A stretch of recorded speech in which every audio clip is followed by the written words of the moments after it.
Bonjour et bienvenue dans le podcast Bien dans mon ventre. Je suis Anne-Sophie Pasquet, je suis naturopathe et formée à la micronutrition et absolument passionnée de santé naturelle. Il y a quelques années, j'avais une digestion très compliquée et j'avais constamment mal au ventre. C'est à ce moment-là que j'ai commencé à m'intéresser à la santé naturelle et à modifier mon alimentation et mon hygiène de vie, et ça a complètement transformé ma digestion et ma vie au global. J'ai alors décidé de me spécialiser dans le domaine du digestif, de l'alimentation et du microbiote pour pouvoir aider les autres à retrouver un ventre serein. Et je forme aujourd'hui également les naturopathes, nutritionnistes et autres professionnels de santé à la prise en charge des troubles digestifs. Aujourd'hui dans ce podcast, je te partage mes meilleurs conseils pour que tu puisses toi aussi te sentir au top, en pleine santé et te sentir bien dans ton ventre et dans ta vie. Maintenant c'est parti pour l'épisode du jour, bonne écoute!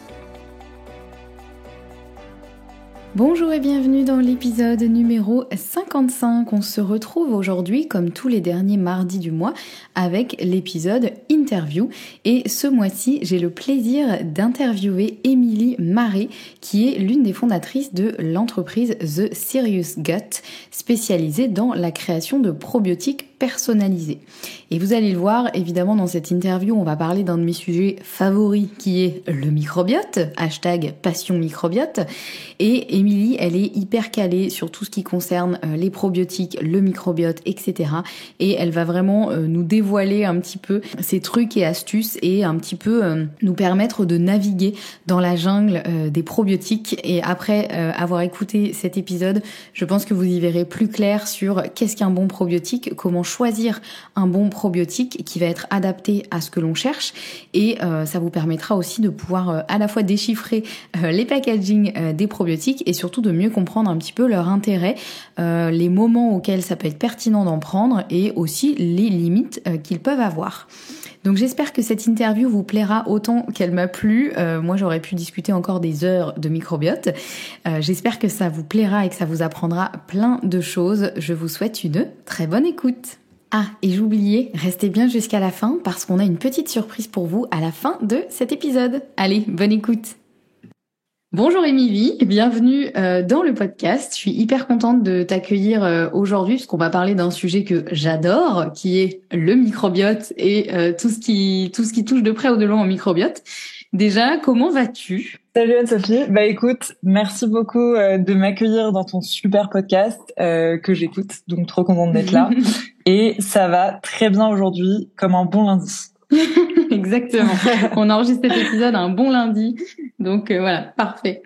Est-ce que tu peux commencer évidemment par nous dire un petit peu qui tu es? Qui es-tu, Émilie?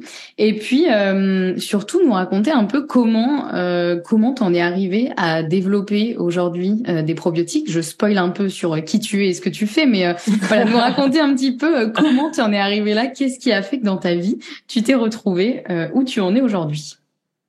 Absolument. Alors déjà, je pense que c'est très inattendu pour moi et pour les gens que je connais. Je pense que ce parcours n'était pas dessiné à l'avance.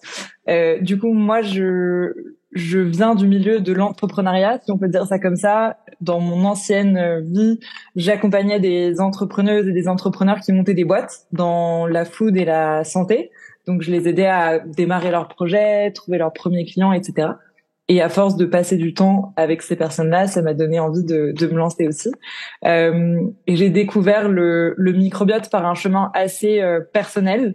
Du coup, après mon ancien job, pour éviter, on va dire, une situation de burn-out, j'ai décidé assez spontanément de démissionner et de partir à Rome, en Italie, et reprendre un petit peu toutes les bases de la vie.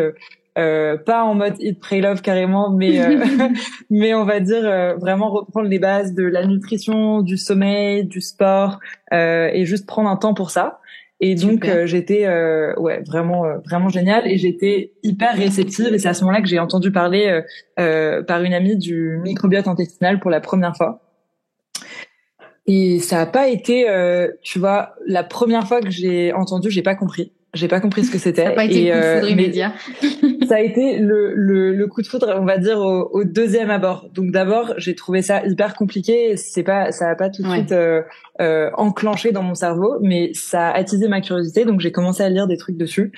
Et on va dire qu'à la deuxième rencontre, ça a été vraiment le coup de foudre parce que c'est la première fois que je recevais une proposition d'explication de comment fonctionnait mon corps que je trouvais aussi différente et à la fois aussi convaincante.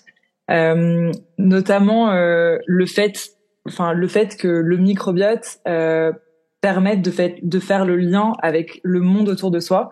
C'est beaucoup un truc qu'on dit, on fait partie d'un tout est connecté, tout est lié, etc. Et en fait, pour moi, le microbiote, c'est quelque chose qui m'a permis de comprendre en quoi on était la finalité d'une chaîne d'événements qui se passaient autour de nous. Donc on parle beaucoup du changement climatique, de la perte de la biodiversité, de la déforestation, des changements de température, etc. Et parfois c'est assez dur, surtout quand on vit dans un milieu urbain comme ça peut être le cas pour moi, de se sentir connecté à tout ça. Et en fait, au moment où j'ai entendu parler du microbiote, j'ai compris que on avait tous une sorte de planète, de mini-terre dans le corps. Et que donc tout ce qu'on voyait à l'échelle mondiale, ça se répercutait directement dans notre santé. Et je pense que je sais pas ce que t'en penses, mais tous tes auditeurs et auditrices qui te suivent ont dû beaucoup entendre parler du microbiote, mais peut-être qu'on peut refaire une mini définition. Ouais, absolument. Vas-y. Ouais, tout à fait. Ouais, pour ceux qui voudraient reprendre les bases.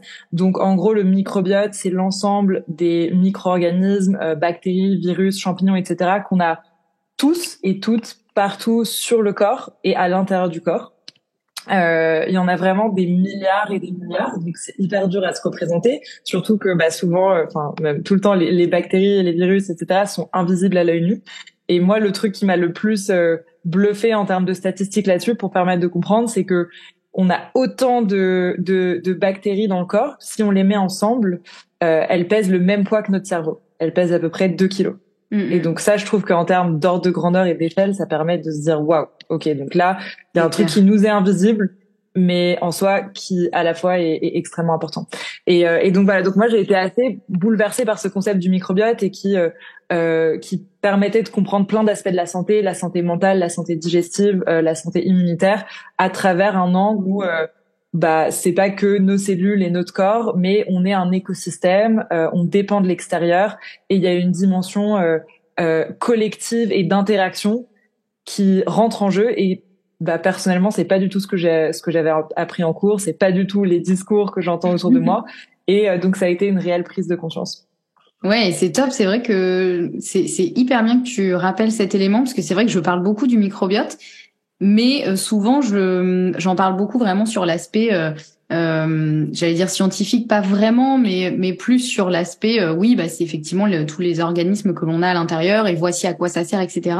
Mais cet aspect vraiment qu'on fait partie d'un écosystème et qu'en gros, notre microbiote est aussi le reflet de l'état de la planète, c'est hyper pertinent et vraiment merci de le rappeler parce que c'est vrai que c'est un aspect qui est rarement mis en avant et qui pourtant est absolument, absolument primordial. Très bon point, effectivement. Totalement. Et c'est assez logique quand on y pense. On se dit, ok, mais comment ça se fait? Tout simplement, il y a les bactéries. On peut imaginer s'il y en a des milliards et des milliards, elles arrivent de partout. Elles arrivent beaucoup de l'air qu'on respire, des choses qu'on touche, mais aussi des aliments qu'on mange. Du coup, ça rentre directement dans le corps. Et du coup, en fait, le changement du système agricole, le fait que la nourriture soit transformée, qu'on utilise des types de plantes de moins en moins diversifiés, tout ce qui contribue aussi au réchauffement climatique, c'est des choses qui directement, en fait, vont transformer les aliments qu'on met dans notre bouche et du coup qui vont impacter la qualité de notre microbiote. Donc, je trouve que, en tout cas, moi, c'est la partie qui m'a permis d'avoir mon déclic microbiote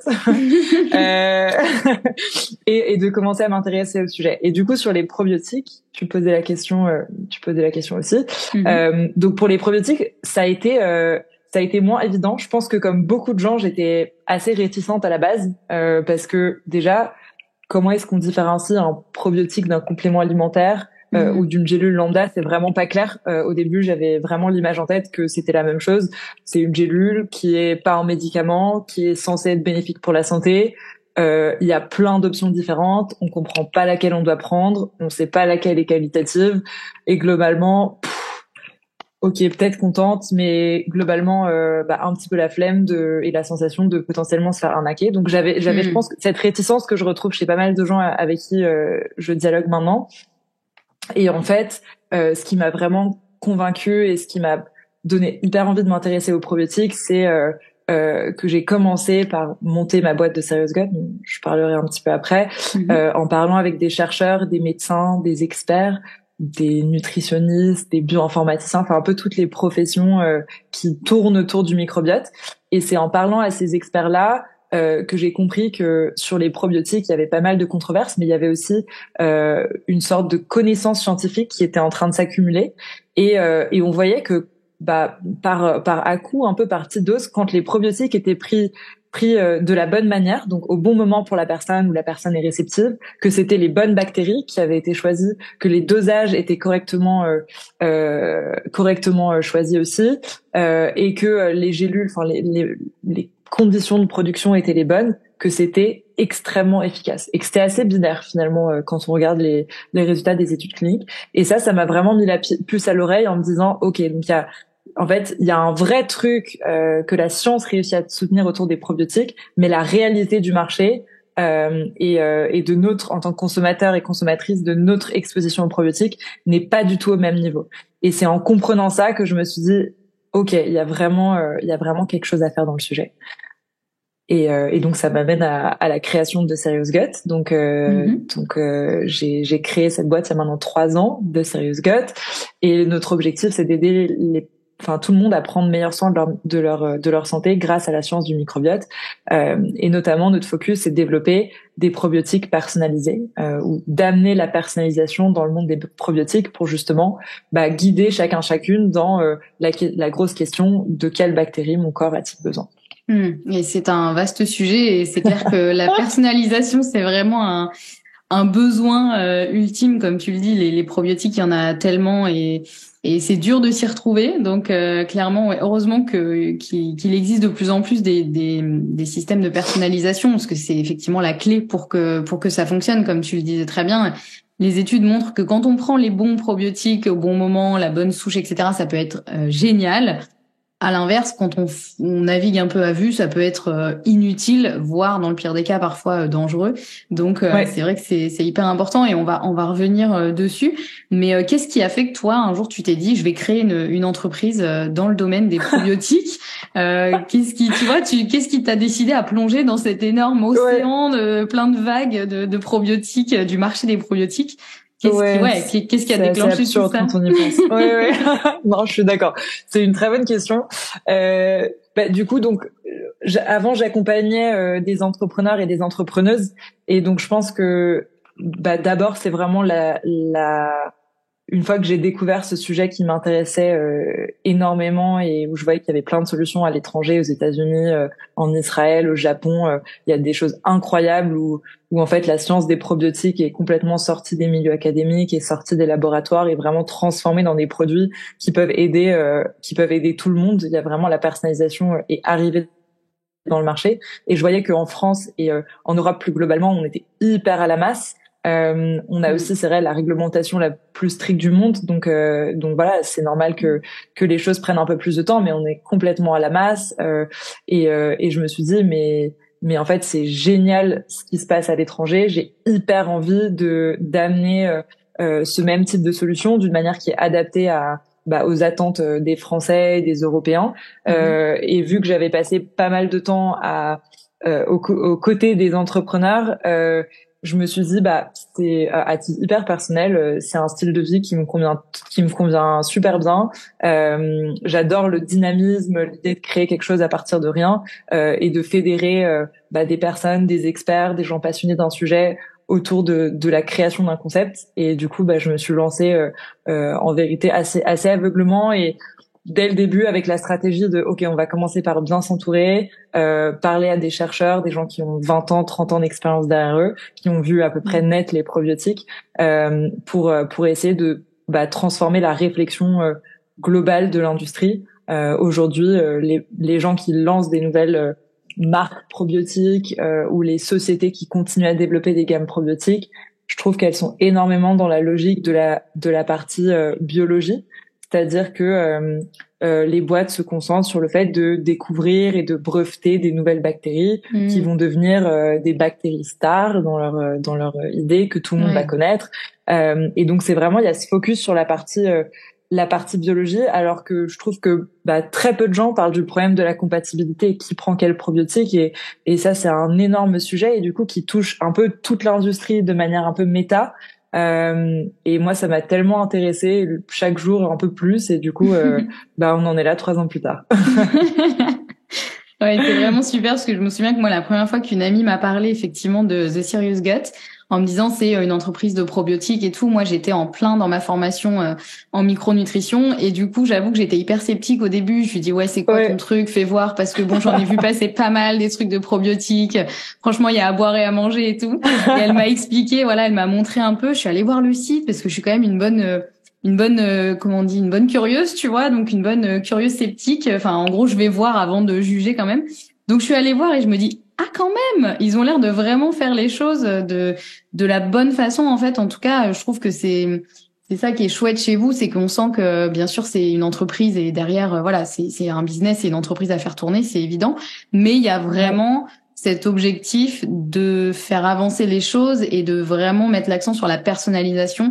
Et je trouve qu'effectivement, c'est vraiment ce qui manque dans énormément dans le marché des probiotiques, hein, effectivement, parce que, comme tu dis, chacun a envie de sortir son épingle du jeu et donc d'avoir la souche géniale qui va résoudre absolument tous les problèmes. Sauf que, il faut s'assurer qu'en fait, la bonne souche va correspondre à la bonne personne. Donc, c'est vrai que c'est hyper important comme point, et ouais, c'est chouette que dès le début, tu vois, vous ayez pris cette voie-là, quoi. Bah ouais, en fait, c'est aussi au crédit des médecins et des chercheurs auxquels on a parlé dès le début, et ils nous disaient que, en gros, il y a une complexité infinie du microbiote, et je pense qu'on rentre, et des bactéries, les familles, les espèces, les souches, etc. Et je pense qu'on rentrera dedans après, mais il y a une complexité infinie, et donc le fait d'ajouter de la personnalisation, ça retarde le progrès, parce que du coup, il y a encore plus de scénarios à imaginer et à prendre en compte. Mais ils ont dit en réalité, quand il s'agit de faire de la recherche autour du microbiote et des probiotiques, c'est la seule manière d'avancer qui est cohérente, parce que vraiment c'est des écosystèmes vivants. Du coup, quand on va amener un probiotique dans cet écosystème vivant, il va y avoir une interaction, et en fait, si l'écosystème est soit réceptif, soit pas réceptif à ce nouvel organisme qui arrive, c'est ça qui va faire la différence. Et c'est ça qui va, à l'échelle de nous, des humains, nous permettre de voir une amélioration des symptômes ou pas. Et donc, du coup, réfléchir à la personnalisation dès le début, nous, c'est vraiment ce qui a caractérisé ce parcours. Ouais, et c'est chouette parce qu'en plus, en termes de personnalisation, souvent, ce qui se développe un peu plus, c'est de faire, pourquoi pas, carrément un test de son microbiote, donc une analyse de son microbiote pour voir un peu ce qui se dégage, quelles bactéries sont présentes, lesquelles bactéries sont pas présentes, et ensuite adapter potentiellement le conseil qu'on va pouvoir amener, sauf que tout le monde n'a soit pas envie ou soit pas les moyens, parce que c'est quand même aussi un petit budget de faire une analyse de microbiote. Et je crois que vous avez développé, vous faites à la fois des analyses de microbiote, mais aussi un questionnaire qui permet d'amener une personnalisation quand même assez poussée. Et ça, je trouve que c'est intéressant aussi. Est-ce que tu peux nous en parler un petit peu du coup de comment ça se passe pour ça? Ouais, carrément. Effectivement, on a aussi développé une analyse de microbiote, donc ça fait partie un peu de la recherche qu'on a fait. Et puis on travaille avec des gros laboratoires comme le laboratoire Eurofin, et avec des chercheurs du CNRS, etc. sur ce sujet-là. Et en fait, on a compris. Donc l'analyse de microbiote, pour ceux et celles qui ont jamais entendu parler de ça, en gros, dans notre cas, vous allez sur le site, vous commandez une analyse, vous recevez un kit à la maison. C'est une petite boîte dans lequel il y a un tube en plastique qui permet de faire un mini prélèvement fécal vraiment de la taille d'une noisette. Donc c'est peut-être pas ce qu'on s'imagine à la base. C'est assez simple. Vraiment, ça a été testé de nombreuses fois, et c'est pas si pire que ce qu'on pourrait penser.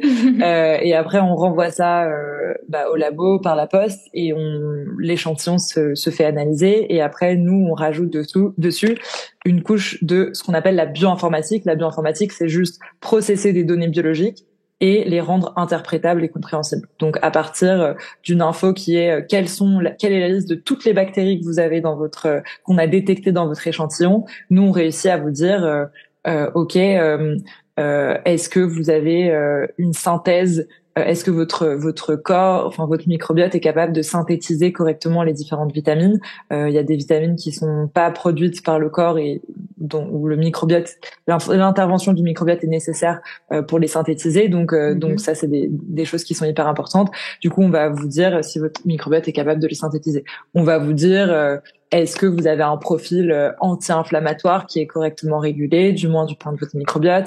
Voilà, il y a une vingtaine d'indicateurs entre guillemets de santé de votre microbiote qu'on va pouvoir sur lesquels on va pouvoir vous donner des infos. Et après, on peut aussi vous faire des recommandations alimentaires sur la base de votre microbiote en disant bah ok, il y a ce qu'on appelle une voie métabolique, donc c'est en gros une des fonctions, un des objectifs de votre microbiote. Si cette fonction est pas bien équilibrée, on peut vous dire ok, il faudrait éviter, limiter ou favoriser tel ou tel aliment pour rééquilibrer cette voie métabolique, donc rééquilibrer cette fonction de votre microbiote.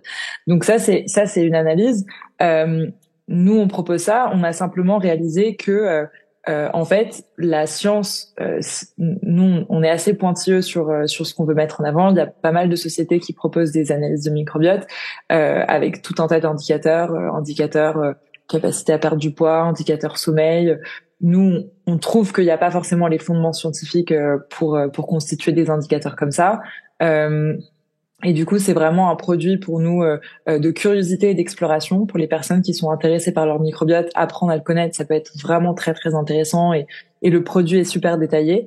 Et nous, c'est quelque chose qu'on compte intégrer en gros dans notre parcours de développement plus tard dans la personnalisation des probiotiques. C'est-à-dire aujourd'hui, tu peux sans avoir fait d'analyse de microbiote arriver sur notre site, remplir un questionnaire qui prend à peu près 5 minutes à remplir sur tes symptômes et à la suite duquel on va te recommander un probiotique. Et petit à petit, on a envie d'aller plus loin dans la personnalisation. Donc là, aujourd'hui, on te recommande un probiotique. On te recommande aussi, on te fait quelques conseils de style de vie personnalisé selon ce que tu nous as dit. Par exemple, si tu nous indiques que tu manges peu de fibres, nous, on a remarqué dans les études cliniques, et c'est assez connu maintenant, que quand on a un certain apport en fibres, globalement le microbiote va être plus sain et du coup la cure de probiotiques va aussi mieux fonctionner. Donc on donne un peu des conseils personnalisés comme ça, mais le plus la société va avancer, on est encore jeune, donc on travaille sur plein de choses en parallèle, on va pouvoir intégrer les données biologiques et dire ok, on vous recommande cette souche de probiotiques sur la base de vos symptômes, c'est comme ça que c'est fait, mais en plus de ça, on a analysé votre microbiote et on vous conseille tel ou tel changement alimentaire. Aujourd'hui, on considère que c'est pas vraiment, avec l'état actuel de la science, c'est pas vraiment possible de regarder un microbiote et de dire il y a une carence de telle ou telle bactérie, donc c'est cette bactérie qu'il faut que vous preniez. Pour une raison assez simple, c'est que il n'y a pas de définition de ce qu'est un microbiote sain. On peut avoir un microbiote sain de 1000 manières différentes. Il peut y avoir 1000 exemples différents de microbiote sains parce qu'encore une fois, en fait, c'est des écosystèmes. Donc, c'est une question d'équilibre. Quel est l'équilibre et les proportions de différentes bactéries qui sont présentes? Et du coup, en fait, s'il manque un type de bactérie, ça peut être remplacé par plein de choses différentes. Donc, c'est pas comme une carence de vitamine D, etc. C'est pas aussi simple. Et donc, nous, on suit l'évolution de la science et donc on met pas encore en avant des recommandations de probiotiques sur la base des analyses de microbiote, mais ça viendra avec le temps. Ok, non mais c'est super en plus que vous donniez aussi des recommandations alimentaires et d'hygiène de vie, parce que c'est vrai que ça c'est un truc que je répète souvent, que un probiotique ça peut être effectivement très très intéressant, très pertinent. Mais ça n'est pas déjà miraculeux et de deux, ça ne se suffit pas à lui-même en fait. C'est-à-dire que si on a une hygiène de vie pourrie mais qu'on prend un probiotique, ça va pas compenser le fait de manger au McDo tous les midis, d'avoir une hygiène de vie complètement pourrie. Ça ne suffira pas en fait, effectivement. C'est pas juste de prendre un probiotique qui va compenser tous nos excès à côté. Donc c'est bien aussi de rappeler effectivement que Le probiotique, il sera d'autant plus efficace si l'hygiène de vie derrière suit et va dans le sens de la santé de la personne aussi. Donc ouais, c'est important de le rappeler Totalement. aussi. Totalement. Et est-ce que tu peux nous aider à y voir plus clair, justement, tu l'as un petit peu évoqué, de nous expliquer un peu ce qu'est le vocabulaire du microbiote et des probiotiques, non seul, par exemple, tout ce qui est famille de bactéries, espèces, souches, tu vois, comme tu disais au début où tu as découvert un peu le Ouais, microbiote, c'est tu t'es dit, mais qu'est-ce que c'est que ce délire? Est-ce que tu peux un peu voilà, nous aider à y voir plus clair? Ça pourra aider, je pense, les gens aussi à mieux comprendre, même ceux qui n'ont aucun bagage scientifique, mais mieux comprendre un petit peu de quoi on parle. Et puis, la prochaine fois qu'ils croiseront la route d'un probiotique, ils pourront peut-être mieux aussi comprendre ce qui est écrit sur la boîte et ce charabia un petit peu made in probiotique. ouais, mais d'une probiotique, j'adore. Totalement. Et c'est vraiment un des trucs qui a été essentiel pour moi au début, c'est vraiment de distinguer tous ces termes et qui ont en plus souvent l'air de quand on n'a pas le background scientifique, qui ont l'air de se mélanger, aussi qui sont souvent mal utilisés, que les personnes utilisent de manière interchangeable. Donc c'est pas seulement de notre faute, c'est aussi vraiment voilà à l'échelle de l'industrie, il y a beaucoup de mélange. Donc du coup, un des premiers concepts, je pense, qui est important et qui sera important pour vous si vous essayez de soit comme dit Anne-Sophie, de comprendre un probiotique, soit de poser des questions à un ou une professionnelle de santé potentiellement qui vous accompagne, c'est ce qu'on appelle en gros la classification des organismes vivants. Donc c'est ok, on connaît le mot bactérie, mais il peut y avoir tellement de types de bactéries différentes et on peut les classifier. Donc on entend souvent les termes famille, espèce et souche pour catégoriser les bactéries. Je pense que le mieux, c'est d'avoir une analogie dans sa tête qui permette de rapporter cette classification à une classification qu'on connaît déjà. Donc moi, l'exemple que j'aime bien, c'est celui des félins. Donc une bactérie on peut avoir une bactérie qui appartient à une famille, une bactérie qui appartient à une espèce et une bactérie qui appartient à une souche. C'est juste une manière de plus en plus précise d'identifier quelle est cette bactérie. Donc la famille, c'est le niveau le plus large, c'est un peu en haut de l'arbre, donc ça serait l'équivalent des félins. Donc qui peut comprendre les lions, les tigres, les chats domestiques. L'espèce, ça serait l'équivalent de dire ok, quelle est l'espèce de cette bactérie ou de cet animal au sein de la famille des félins. Donc par exemple, une espèce, c'est les chats domestiques. Les chats domestiques, ça fait partie de la famille des félins. Okay. Ensuite, le niveau encore plus précis, c'est donc la souche de bactéries, donc l'équivalent de la souche de bactéries, ça serait quel type de chat domestique. Donc, pour ceux et celles qui adorent les chats, par exemple, les chats persans ou les chats siamois. Je sais que c'est ton cas. Ça me parle. C'est pour ça que j'ai choisi cet exemple. Donc, ça peut être les chats persans ou les chats siamois. Donc, on voit bien que quand on dit bactérie ou qu'on donne un nom de bactérie, si on parle au niveau du félin et si on parle au niveau du chat domestique siamois, on a un écart qui est absolument énorme. Évidemment, la plupart des consommateurs, et c'est totalement normal, ne sont pas experts de cette classification. Et donc, il y a beaucoup de sociétés qui un peu profitent du fait que cette expertise soit pas courante pour être un petit peu vague dans leur caractérisation. Quand on essaye de démontrer est-ce qu'une bactérie ou un probiotique, du coup, on dit une bactérie probiotique quand c'est une bactérie qui est bénéfique pour la santé de l'autre. Du coup, on va essayer de regarder dans une étude clinique quelle bactérie, donc quelle est la classification la plus précise de cette bactérie et est-ce qu'elle a été efficace pour un certain symptôme. Nous, c'est le travail qu'on fait, par exemple, quand on fait une formulation ou qu'on essaye de composer un probiotique, on va choisir la bactérie en choisissant la forme la plus précise de la bactérie et en vérifiant qu'elle a bien été testée cliniquement. Du coup, ce qui se passe, c'est que aujourd'hui, les sociétés choisissent souvent des des espèces de bactéries. Donc, je rappelle, l'espèce, c'est l'équivalent du chat domestique, au lieu de préciser quelle souche. Donc, de préciser si c'est persan ou siamois. Okay. Comme on peut imaginer, il peut y avoir énormément de différences entre le persan et le siamois, le pelage, la taille, la propensité à développer des maladies, etc.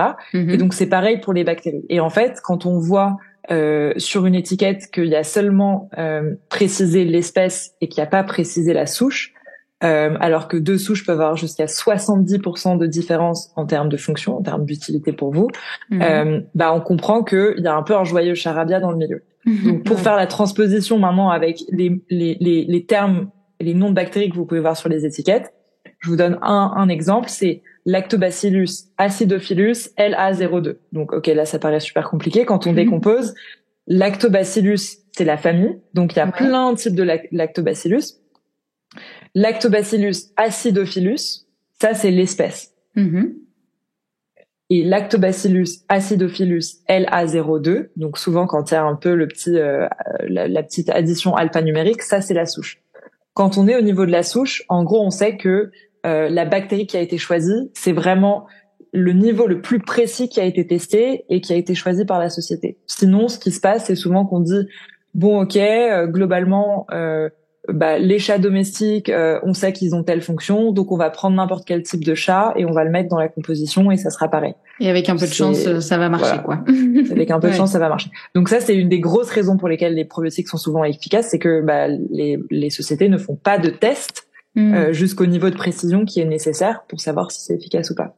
Donc juste pour refaire le lien avec The Serious Gut, donc nous évidemment on précise le niveau de la souche et évidemment on a aussi validé qu'il y a eu des études scientifiques ou cliniques au niveau de la souche et on a même d'ailleurs créé un jeu de cartes qui est maintenant inclus dans nos packaging. C'est un petit jeu ludique pour apprendre à découvrir les fonctions de ces différentes souches ou de ces différentes espèces de bactéries pour le corps humain. Donc voilà, petite anecdote. Et puis l'autre terme, donc peut-être c'est les deux gros groupes de termes qui sont un peu des pièges pour les consommateurs, et l'autre c'est les UFC. Les UFC, c'est un peu quand vous voyez une boîte de probiotiques ou un flacon de probiotiques. Dessus, vous avez peut-être remarqué qu'il y a écrit 10 milliards d'UFC, ou enfin souvent UFC c'est écrit en petit parce que personne ne sait ce que c'est, mais il y a écrit 20 milliards ou il y a écrit 25 milliards ou 28 milliards. En gros, ça, les UFC, donc unités formant colonie, on s'en fiche un peu de l'acronyme, mais ça veut dire des bactéries viables. Quelle est l'estimation par la société qui les a produites du nombre de bactéries viables qu'il y a dans chaque gélule et du coup qui vont venir s'insérer dans votre microbiote. Il y a un peu une stratégie de marketing autour de ces chiffres. Je pense que c'est important de le savoir. En fait, vu qu'en tant que société, on n'a pas le droit de faire des allégations de santé, on n'a pas le droit de dire, même si ça a été démontré cliniquement, ce probiotique vous aide à réduire vos ballonnements. Ça, c'est pas autorisé par les organismes qui réglementent les probiotiques. Et du coup, comment on fait en tant que société pour se distinguer? Une des grosses stratégies que les gens utilisent, c'est le plus gros chiffre, le plus impressionnant pour le consommateur. Pareil, le plus large nombre de souches probiotiques, le plus impressionnant pour le consommateur. En fait, si on se dit que le consommateur arrive pas à distinguer la qualité, on va l'impressionner avec de la quantité. Et ça, c'est un truc qui est aussi un des gros mythes. Donc c'est pas totalement faux, mais quand même vraiment, dans le sens où si on reprend la définition d'un probiotique, c'est un micro-organisme, donc une bactérie vivant qui, quand consommé dans les quantités adéquates, ont un effet bénéfique sur la santé de l'autre. L'autre, c'est vous, c'est nous, c'est moi. Et en gros, le seul truc pour qu'une bactérie soit caractérisée comme probiotique, donc comme bénéfique, c'est qu'il faut que cette bactérie spécifique, donc la souche, ait été testée dans une étude clinique pour un certain symptôme, mais cette souche, elle devait être administrée dans un certain dosage. Et donc, en fait, les sociétés, elles dépassent ou elles sous-dosent ce dosage. Ce qui est important pour qu'une efficacité soit prouvée, c'est que ça soit le même dosage que dans l'étude clinique. Donc, le fait d'en rajouter, ça ne rajoute pas à l'efficacité. Ce qu'il faut, c'est que ça a été prouvé. Donc, ce qui est important, c'est de respecter le même dosage que les études cliniques. Sauf que ça, évidemment, même en tant que professionnel de santé, tu nous diras, Anne-Sophie, mais personne n'a le temps d'aller vérifier ça. Clairement Ou en pas. tant que consommateur, voilà. Ouais. Donc du coup, c'est pour ça que des solutions comme nous sont, enfin en tout cas, ce qu'on est en train de développer, c'est intéressant, c'est qu'on fait ce travail de synthèse un peu complexe, un peu difficile et chronophage, et on fait ce travail de synthèse entre les études cliniques, les symptômes, les dosages, la manière de production, et puis après la personne en face. Ok. Voilà. Ok, trop bien. Bah, merci beaucoup pour ces précisions et j'aime beaucoup l'analogie effectivement avec la famille des félins. Déjà, ça me parle beaucoup parce que j'ai une passion un peu pour les chats, mais en plus, j'adore un peu les métaphores qui permettent de mieux comprendre des choses un peu complexes. Donc, je pense qu'effectivement, Ouais. ça doit être beaucoup plus clair pour celles et ceux qui nous écoutent. Et c'est vrai que par rapport au nombre de bactéries, c'est un peu un vaste flou artistique aussi, ce truc, parce qu'effectivement, il y a certains professionnels de santé qui conseillent de prendre des probiotiques avec le plus de souches différentes et le plus de bactéries présentes dans le probiotique, et d'autres qui conseillent à l'inverse de prendre des choses vraiment moins mais mieux, c'est-à-dire avec moins de souches et peut-être moins de quantité, mais beaucoup plus ciblées. Et c'est vrai que c'est pas toujours évident de s'y retrouver. Après, évidemment, ça dépend de l'intention derrière. De ce qu'on cherche à améliorer avec ce probiotique aussi, mais ouais, c'est pas toujours évident. Est-ce que toi, t'as un peu un avis sur cette question justement? Ouais, carrément. Franchement, nous, c'est un des sujets qui nous intéresse le plus. Et donc, pour expliquer le raisonnement derrière, il y a un peu deux écoles qui peuvent expliquer que il y a cette disparité d'avis. La première, c'est le raisonnement écosystème. Donc, c'est-à-dire que on se dit le microbiote, c'est comme une forêt. Tu peux pas arriver dans une forêt et juste planter un arbre et penser que ça va pouvoir transformer tout le fonctionnement de la forêt. Donc, ce qui est plus intéressant, c'est d'arriver avec une sorte de mini forêt, donc c'est-à-dire plein de souches différentes, plein d'espèces différentes de bactéries, et de l'implanter. Et à ce moment-là, ça va permettre ça va avoir une meilleure chance de s'implanter dans le microbiote. Et en multipliant les souches, on va aussi augmenter la probabilité qu'il y ait une de ces souches qui soit compatible, on va dire, avec l'écosystème dans lequel elle arrive.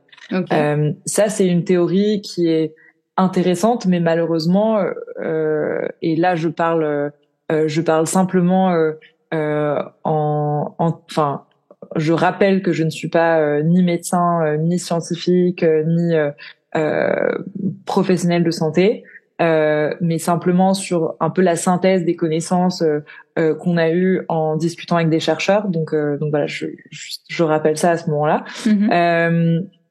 Et que en gros, il y a à la base, quand l'industrie des probiotiques a commencé, en fait, il y avait un peu cette croyance que les probiotiques pourraient, donc les bactéries bénéfiques, pourraient s'installer durablement dans le microbiote et donc transformer durablement le microbiote et le ramener à un état d'équilibre. Donc la logique, c'était de se dire, on prend des bonnes bactéries, celles qui manquent au microbiote, et elles vont pouvoir contribuer à un état d'équilibre durable. Or, le temps a prouvé, les études ont prouvé que s'il y a des probiotiques qui s'insèrent de manière durable, c'est une infime minorité, et que dans vraiment tellement la plupart des cas que ça vaut pas trop le coup de parler des autres, les probiotiques ne restent pas de manière durable dans le microbiote et interviennent de manière transitoire.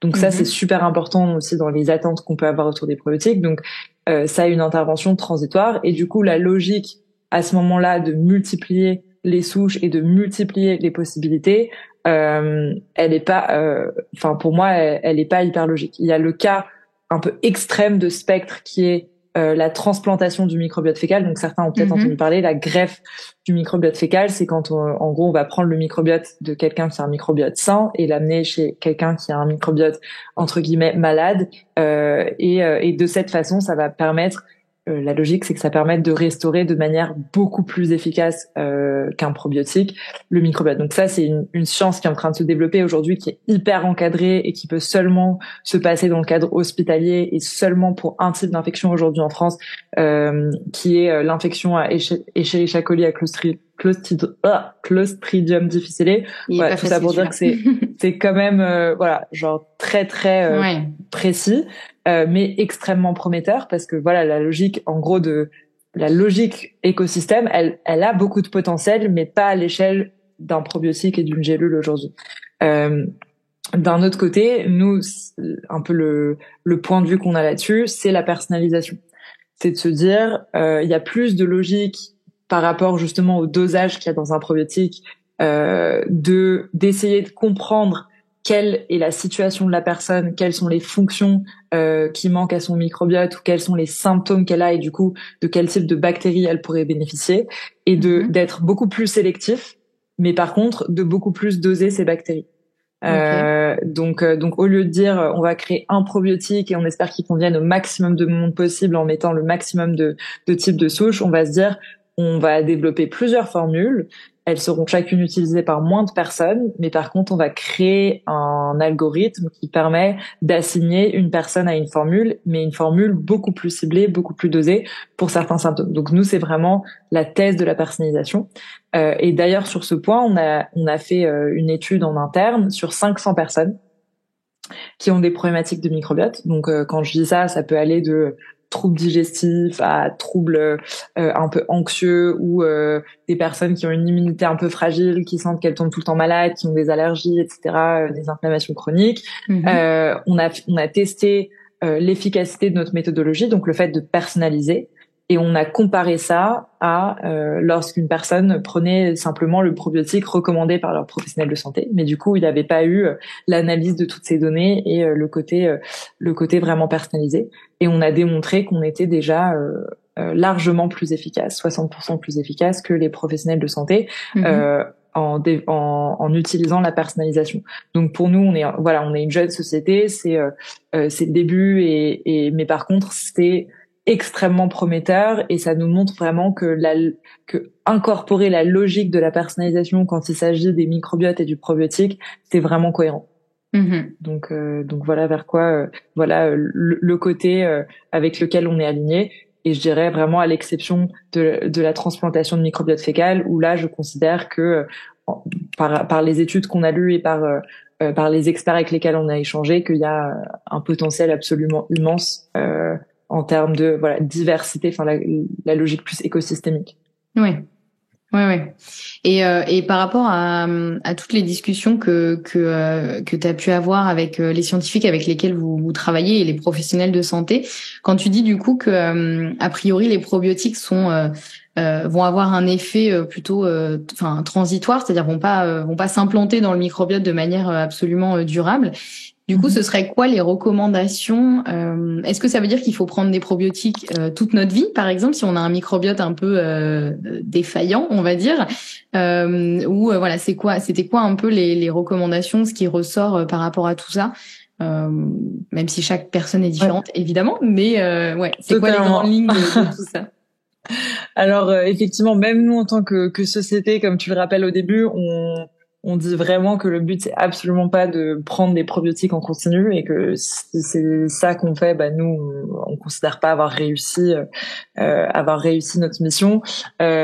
Vraiment l'objectif déjà c'est d'inscrire les probiotiques dans un changement un peu plus large, mais globalement il y a quelques cas de figure moi qui m'ont vraiment marqué et qui expliquent la manière la bonne logique à avoir dans l'utilisation des probiotiques.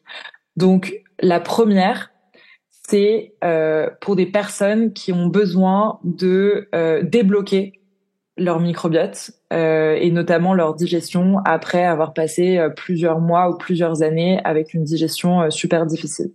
Donc en fait, ce qu'on observe, c'est que par exemple, chez les personnes qui ont le syndrome de l'intestin irritable ou qui ont une intolérance au gluten ou une intolérance au lactose, où en gros, on a une digestion difficile qui nous amène petit à petit à mettre en place un régime d'exclusion, donc un régime où on décide de ne plus consommer certains types d'aliments. En fait, dans la logique de ce qu'on disait sur le microbiote au début, le microbiote, il a besoin de diversité. Donc, si on commence à exclure des aliments, même si ces aliments causent des symptômes chez nous qui sont désagréables, on est en train de s'éloigner de la logique de diversité, et du coup, on peut, c'est pas du tout le cas pour tout le monde, mais si on rentre vraiment dans une exclusion un peu plus extrême, on peut commencer à exclure trop d'aliments, du coup appauvrir notre microbiote, et du coup, par conséquence inadvertante, rendre la digestion d'autres types d'aliments encore plus difficile, et rentrer un peu dans un cercle vicieux. Et donc il y a des personnes qui ont des troubles digestifs depuis longtemps et qui ont envie de mettre en place des changements alimentaires qui peuvent être bénéfiques qui sont bénéfiques pour eux et pour elles sur le long terme, mais qui ont déjà super du mal à digérer ces aliments. Et donc dans ce cas-là, les probiotiques, ça peut permettre d'enclencher un mouvement positif simplement en ramenant de manière ciblée des bactéries dont le microbiote a besoin pour fonctionner correctement, sans pour autant passer par la case devoir consommer des aliments avec lesquels on a une relation difficile ou qu'on a un peu de mal à digérer. Donc ça, c'est vraiment un premier cas de figure que je trouve hyper convaincant. Et donc là, c'est vraiment dans une démarche temporaire et à la fois qui permet une prise de conscience de OK, j'ai pris une bactérie qui a permis de renforcer mon microbiote intestinal, qui m'a permis de mieux digérer, du coup d'enclencher cette logique de la diversité. Ça, c'est le premier cas. Le deuxième cas que je trouve super intéressant, c'est pour les personnes qui commencent à avoir un peu une bonne maîtrise de leur syndrome. Donc, il y a beaucoup de gens qui ont des soucis chroniques. Et donc, ces personnes qui ont des soucis chroniques savent beaucoup trop bien qu'il y a des hauts et des bas, des fluctuations. Et que, encore une fois, par exemple, dans le cas du syndrome de l'intestin irritable, il y a beaucoup de liens avec le stress, avec des moments stressants, des environnements de stress, des chocs externes de stress. Et parfois, il y a des stress qu'on peut prédire. Pour certains, c'est les vacances en famille. On sait que quoi qu'il arrive, ça va être source de stress. C'est absolument, ou la rentrée. Rentrer de vacances, recommencer le taf, quoi qu'il arrive, ça va être stressant. Donc il y a des périodes comme ça où on peut savoir qu'il y a des déclencheurs externes qui vont nous arriver et qui vont forcément challenger du coup notre état mental et par conséquent notre état digestif. Et dans ces cas-là aussi, moi je pense qu'une logique de prévention temporaire est hyper intéressante parce que ça permet de se dire maintenant que j'ai connaissance de mon trouble et que je suis un peu avancée dans la manière de le gérer, voici comment m'éviter tout simplement un moment beaucoup plus compliqué. Donc ça c'est autre chose. Et puis le dernier exemple que j'aime bien, je crois qu'il est en train de me sortir de la tête, je le sens en train de s'éloigner. Donc je vous dirai si je m'en souviens, mais en tout cas ça c'est c'est déjà pas mal ces deux-là. C'est les deux exemples qu'on aime beaucoup. Voilà. Ouais, c'est super intéressant parce que c'est vrai que ça rejoint aussi un peu la question de OK, quand est-ce que je dois prendre un probiotique, quand est-ce que c'est intéressant, combien de temps, est-ce que il faut que j'en prenne comme on disait, tu vois, toute ma vie. A priori effectivement la réponse est non, mais du coup ça permet aussi d'y voir plus clair sur les moments où ça peut être intéressant, l'intention derrière aussi. Et tu l'as très bien dit, c'est vrai que souvent on pense probiotique quand on a des gros soucis de digestion parce que on sait qu'effectivement le probiotique il va agir sur l'intestin et en général on y pense quand on a des symptômes qui sont liés à l'intestin. Mais tu l'as très bien dit, tout ce qui va être aussi trouble anxieux, stress, etc. c'est fortement gouverné aussi par notre microbiote. Donc ça peut être aussi une situation hyper intéressante de se dire en fait je vais agir sur mon état anxieux. Alors bien sûr avec une hygiène de vie adaptée, mais en plus de ça, un petit coup de pouce en travaillant justement sur l'intestin, puisque ça permet de vraiment poser les bonnes bases, on va dire, derrière. Ouais, exactement. Et du coup, dans ce que tu dis, il y a aussi plusieurs cas de figure qui me viennent en tête. C'est le cas de figure du voyage. Donc typiquement dans l'anticipation, t'as le cas de figure du voyage. Je pars en voyage dans un pays où je suis pas trop habituée à ce qu'ils mangent, c'est une alimentation super différente. Potentiellement, j'ai entendu qu'il y a pas mal de gens qui chopent des touristas. Ouais. Du coup, je vais si je sais que j'ai et même si j'en ai pas, mais un système digestif un peu fragile, je vais essayer d'anticiper le coup. Moi, je dis très bon à toutes mes connaissances et tous mes amis, là j'ai une amie qui part en Inde, je lui dis mais tu pars pas sans avoir je sais qu'elle a l'estomac fragile, je lui ai dit tu pars pas sans avoir pris tes probiotiques, c'est trop dommage de pas le faire. Il y a des études qui ont vraiment montré que ça diminue par des pourcentages énormes le risque d'attraper justement un peu des touristas. Donc ça c'est hyper important. Et puis l'autre gros cas dont on parle, c'est associé à la prise d'antibiotiques. Donc ça c'est le cas encore le plus fréquent dans lequel les gens prennent des probiotiques, où c'est souvent recommandé par les pharmaciens ou les médecins. Donc les antibiotiques c'est extrêmement important et ça a changé l'histoire de l'humanité. En revanche, souvent on les prend un peu de manière excessive ou un peu par réflexe, et ça a quand même un effet assez dévastateur sur le microbiote. Alors le microbiote est très résilient et sait se reconstruire, mais pendant cette période de reconstruction, on voit que le microbiote est beaucoup plus vulnérable, et donc il y a pas mal de gens qui ont des symptômes digestifs, notamment des diarrhées, etc. Pendant la prise d'antibiotiques, ou qui tombent plus facilement malades. Et donc là, c'est vraiment une période où c'est hyper intéressant de faire une cure probiotique en parallèle. Pour éviter ces effets secondaires, même si on sait que le microbiote, a priori, selon les études, va se reconstruire.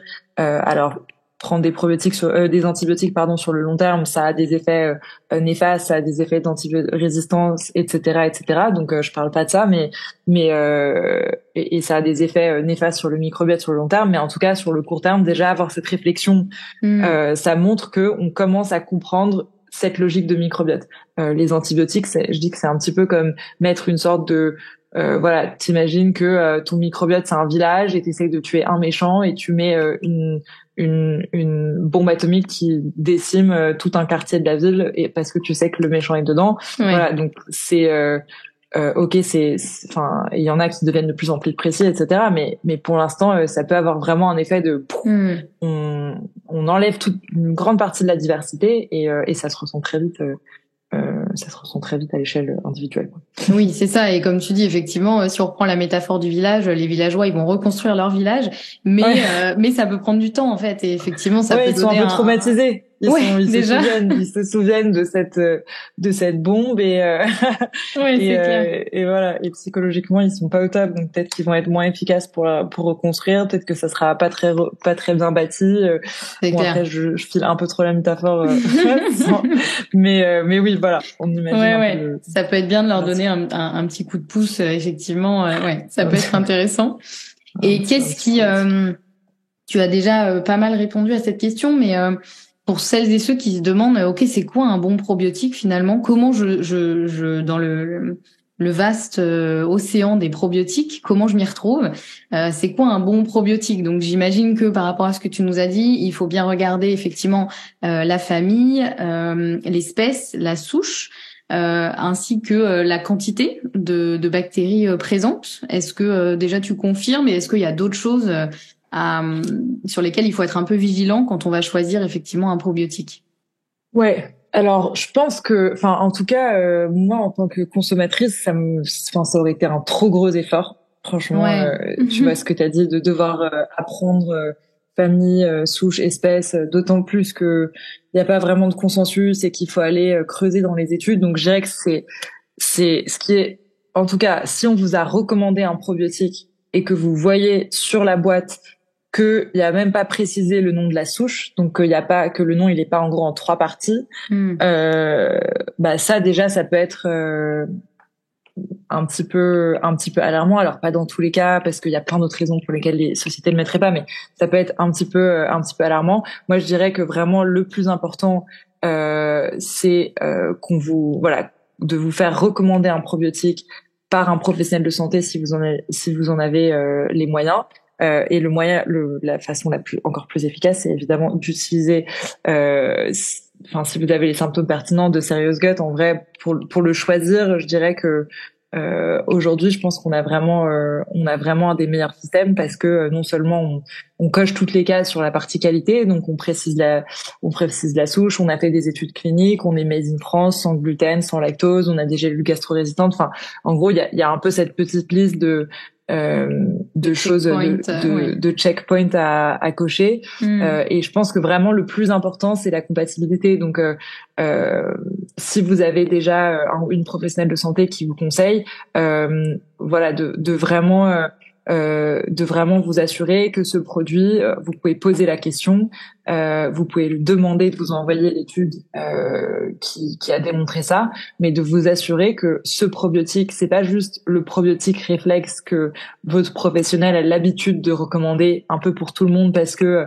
une fois ils l'ont testé et que ça a marché pour eux, mais de vérifier que ce probiotique a été testé sur un symptôme qui ressemble au vôtre. Sinon, c'est un petit peu comme on dit en anglais, un shot in the dark, c'est on tire à l'aveugle, quoi, un tir à l'aveugle, et ça peut marcher parce que c'est sans doute un bon probiotique de manière un peu objective, c'est-à-dire que ils ont précisé la souche et il y a une bonne quantité, il a été bien produit, mais ça c'est pas important si c'est pas adapté à vous.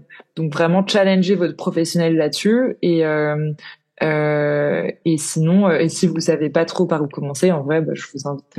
Désolée pour le petit moment,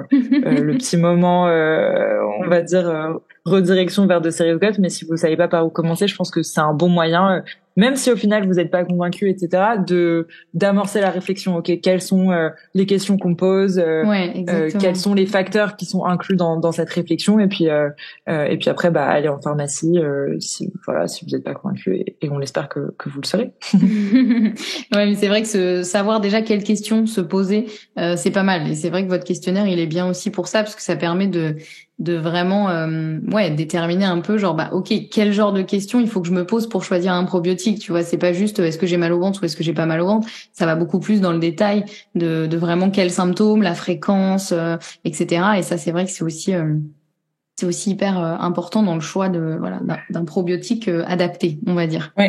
Ouais, totalement. Et le timing c'est super important, d'avoir le timing et savoir mesurer les attentes. Donc en gros, pour la partie timing, ce qui est important, c'est de comprendre dans quelle phase vous êtes. Si vous êtes accompagné par un professionnel, c'est beaucoup plus simple parce que du coup, le professionnel ou la professionnelle peut préparer vos intestins entre guillemets à bien recevoir un probiotique, donc faire les changements alimentaires nécessaires, vous donner d'autres types de produits avant si c'est nécessaire pour un peu reconstruire les parois intestinales. Bon, ça sera des détails au cas par cas, on va pas rentrer dedans, mais voilà, chaque personne peut être à un moment ou dans une hygiène de vie qui les rend plus ou moins réceptifs à l'effet d'un probiotique. Donc ça, c'est absolument le cas numéro 1. Si vous êtes accompagné, si vous n'êtes pas accompagné, posez-vous la question avant de l'acheter. Pourquoi est-ce que je l'achète en ce moment et quelles sont mes attentes? Est-ce que je suis dans une phase qui est super claire et identifiée, un peu comme ce qu'on a dit tout à l'heure. Par exemple, je pars en voyage, donc je veux renforcer mon microbiote. Ok, bon là c'est clair. Ou je prends un antibiotique et je veux éviter les effets secondaires. Bon là c'est clair. Si vous êtes plus dans un peu dans une situation chronique où ça fait longtemps, pourquoi est-ce que vous prenez le probiotique maintenant? Est-ce que vous avez prévu de mettre en place d'autres choses dans votre vie? Est-ce que dans votre hygiène de vie, vous sentez que voilà, vous êtes prêt et prête à faire un petit peu des efforts, à savoir que l'alimentation, ça reste le vecteur le plus important de changement sur le long terme. Donc, est-ce que vous êtes dans cette dynamique-là? Est-ce que vous cherchez justement à faire de la prévention? Enfin, en fait, tout ce qu'on a évoqué, ça permet d'encadrer la réflexion. Si c'est une prévention, ok, vous savez à quoi vous attendre. En fait, c'est avant un moment de stress, donc vous savez mesurer l'efficacité et l'impact de votre produit. Je le prends maintenant pendant un mois, parce que je sais que dans 2 semaines, ça va commencer à être stressant et du coup, je veux me donner les meilleures chances de résister à ces événements externes. Donc là, la logique, elle est cohérente et j'ai envie de dire, oui, vous auriez pu, en parlant à un professionnel, optimiser l'état de votre corps et de votre intestin en le prenant, mais au moins, c'est pas grave, vous avez déjà une logique hyper claire sur pourquoi vous le prenez.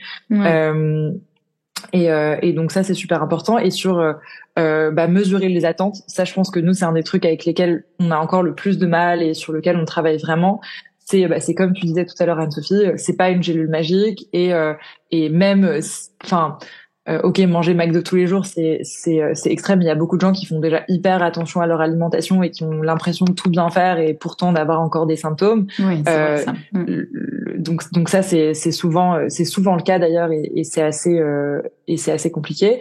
Et donc l'idée c'est d'avoir des attentes qui sont cohérentes. Donc le numéro 1, ça serait de savoir pourquoi tu le prends et du coup toi, personnellement, qu'est-ce qui consisterait à une réussite? Est-ce que tu es dans une logique d'éviter des symptômes ou est-ce que tu es dans une logique de résorber des symptômes existants? Donc, question numéro 1 à se poser pour savoir mesurer l'efficacité. Question numéro 2, c'est est-ce que mon intestin, à la base, ou mon système digestif, il est un petit peu fragile? Donc, si vous avez tendance à vraiment réagir au truc, c'est important de savoir que les probiotiques, bah voilà, c'est des bonnes bactéries, mais c'est des nouvelles bactéries et elles arrivent dans vos intestins et donc il se peut que pendant la première semaine vous ayez quelques gaz ou quelques ballonnements en plus et ça c'est totalement naturel. Ça montre que le probiotique qu'il y a un changement qui est vraiment en train de se passer dans votre corps. Donc ça c'est aussi des trucs auxquels il faut savoir s'attendre. Il faut savoir se dire ok bah si ça fait une semaine et que j'ai un peu plus de gaz que d'habitude, c'est normal. Et par contre si ça persiste au bout de plusieurs semaines, là c'est pas normal et il vaut mieux parler à un professionnel ou arrêter. Mais voilà, et si vous sentez par exemple que vous avez un terrain un peu fragile, peut-être commencer avec un plus petit dosage que ce qui est recommandé sur l'étiquette. Donc nous on conseille par exemple de prendre donc nous c'est une gélule par jour normalement. Et là on conseille de prendre une gélule un jour sur deux. Voilà, pendant la première semaine pour habituer votre intestin et puis voir comment vous réagissez. Donc il y a un peu ça qui est important aussi, c'est savoir mesurer les attentes et après comprendre. Moi je pense la troisième partie, c'est vraiment comprendre que ça fait partie d'une stratégie plus globale et donc comment est-ce que vous allez utiliser les probiotiques comme tremplin pour la suite. Donc quand vous commencez à vous sentir mieux, c'est toujours pareil, c'est comme quand on va faire une séance de sport et que après la séance de sport, on se dit "Oh, c'était incroyable, j'ai envie de trop bien manger, j'ai envie de me coucher tôt, j'ai envie de pas boire d'alcool." Enfin, ça OK, c'est dur que ça persiste et que ça continue dans la durée, mais il y a quand même cet effet où on commence à voir une amélioration, on commence à voir un changement. Et donc comment est-ce qu'on peut maintenant bénéficier pleinement de ce début de changement pour aller plus loin? Et ça, moi, je pense que c'est la partie vraiment trop cool des probiotiques, c'est quand les gens changent un petit peu de mentalité et réussissent à aller au-delà des gélules. Et là, c'est vraiment le moment où ça devient génial pour nous. Ouais, clairement. Et ça rejoint effectivement tout ce qui est hygiène de vie, etc. Et c'est un gros pilier et ouais, c'est hyper important de le rappeler. Donc trop bien. Et ben merci beaucoup pour toutes ces précisions. Écoute, on a déjà dit pas mal de choses. Moi, il y avait une petite question que j'avais envie de te poser parce que je sais que moi, quand j'ai découvert l'intérêt du microbiote et l'impact qu'il pouvait avoir sur notre santé, enfin, c'était c'était incroyable. Je me disais, mais c'est pas possible qu'un microbiote puisse avoir autant d'impact. Et du coup, je voulais savoir, toi, personnellement, ça a été quoi, on va dire, soit ta plus grande découverte, on va dire, par rapport à l'intérêt du microbiote sur notre santé, ou peut-être la découverte la plus surprenante. Est-ce qu'il y a, je sais pas, une anecdote, un truc que tu auras envie de nous partager sur une découverte du lien entre le microbiote et la santé qui t'a un peu surprise? Ouais, totalement. Il y en a deux petites. La première, c'est qu'on a plein de microbiotes, et ça, je le savais pas en commençant à travailler dessus. Donc, on en a au moins 6, je crois, mais voire on est en train d'en découvrir des nouveaux tous les jours. Sous les aisselles, on a un microbiote buccal, on a un microbiote dans les yeux, on a un microbiote sur les seins pour les femmes, vaginal. Enfin voilà, il y a plein de microbiotes différents et chacun a un peu ses petits écosystèmes et est lié à tous les symptômes qu'on peut avoir dans ces zones. Donc déjà ça, j'ai trouvé ça trop cool. Ouais. Et sur le gros impact du microbiote sur la santé que j'avais pas forcément en tête, c'est le lien intestin-cerveau. Donc on commence à en parler de plus en plus, mais en fait il y a l'intuition. Je pense qu'on a tous déjà eu cette intuition que on dit d'ailleurs le microbiote c'est le deuxième cerveau. On a tous eu l'intuition que nos émotions et notre ventre étaient un peu liés. Enfin, au moins une sorte de mini intuition là-dessus. Par exemple, j'ai des papillons dans le ventre. Ouais. Ok. Déjà une expression qui synthétise le tout. Ouais. Ou par exemple, quand on a une situation de stress, bah, c'est hyper courant que vraiment au moment où on commence à être très stressé par un truc, on sente notre ventre qui se réveille et qui commence à tourner. Et ça montre voilà qu'il y a ces intuitions un peu physiques qu'on peut avoir. Mais le moment où j'ai commencé à comprendre pourquoi il y avait ce lien, ça a été hyper révolutionnaire pour moi, et surtout que je suis hyper intéressée par la santé mentale, de comprendre que notre cerveau était en communication perpétuelle avec les intestins, et que c'est pas une communication dans un sens. Ouais. C'est pas notre intestin juste qui remonte de l'info vers le cerveau, c'est dans les deux sens. C'est l'un informe l'autre. Et donc bah il y a par exemple 90% de la sérotonine, donc qui est l'hormone du bonheur, c'est pas une hormone, c'est un neurotransmetteur, mais bref, de la sérotonine qui est produite dans les intestins, donc à proximité du microbiote intestinal.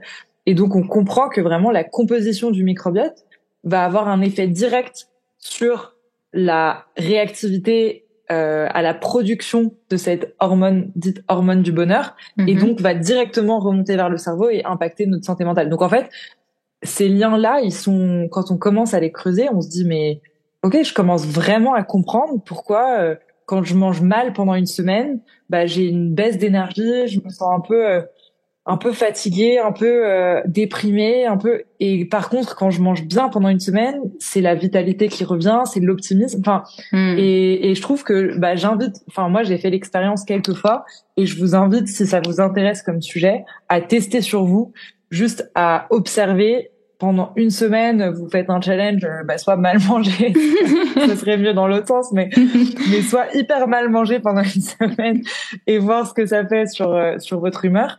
Et dans l'autre sens, hyper bien manger pendant une semaine et voir si, bah, au-delà de l'énergie, qui est le truc, je pense que les gens connaissent un peu plus, de voir si ça change votre état d'esprit et votre propensité à être de bonne humeur, à être optimiste, à être heureuse. Et moi, ça marche. Et voilà, donc ça c'est un peu le truc très surprenant. Ouais, mais je te rejoins complètement. Moi, quand j'ai compris effectivement ce lien entre le microbiote et en gros notre état d'esprit, notre humeur, notre bien-être, notre positivité, ou à l'inverse, effectivement, de voir qu'on peut dans certains cas traiter des dépressions avec des probiotiques. Moi, j'ai trouvé ça incroyable. Vraiment, ça a été mais la révélation. Je me suis dit mais on a vraiment un truc qui s'ouvre là, qui est juste fantastique, quoi, de voir à quel point effectivement ce qui se passe dans nos intestins peut vraiment jouer sur notre morale, sur notre état, sur notre bien-être. Enfin, c'est incroyable. Donc ça commence à être utilisé, les probiotiques, dans le cas de traitement de dépression, enfin en gros de complément à des traitements psychiatriques. Oui. Donc pas encore seul, mais ça pour le coup dans des cas cliniques, donc de dépression clinique, c'est pas exactement le cas de tout le monde, mais et de la situation forcément de laquelle je parlais, mais effectivement ça c'est hyper intéressant. Et dans plein d'autres maladies, Alzheimer, Parkinson, on voit vraiment que les probiotiques et le rôle du microbiote intestinal commencent à vraiment s'immiscer dans à la fois le diagnostic et à la fois le traitement de certaines maladies qu'on considère quand même très graves. Donc exactement. Donc, voilà. Ouais, c'est vraiment fascinant, et je pense qu'on en est que au début, et j'ai trop hâte de voir effectivement dans les années à venir tout ce qui va pouvoir se dégager sur le microbiote, les probiotiques, voilà, toutes ces petites bactéries qui sont nos amis pour la vie. Ouais, entre guillemets. C'est clair. Donc c'est clair. Hâte de voir. C'est ça, exactement. Ben merci beaucoup en tout cas, Émilie. Je pense que vraiment tu as pu nous aider à bien dégrossir tout ça, à nous permettre de nous y retrouver un peu dans cette jungle des probiotiques, des bactéries, du microbiote. Est-ce qu'il y a une dernière chose que tu aurais envie de nous dire qu'on n'a pas évoquée, ou est-ce qu'on a déjà bien fait le tour de tout ça?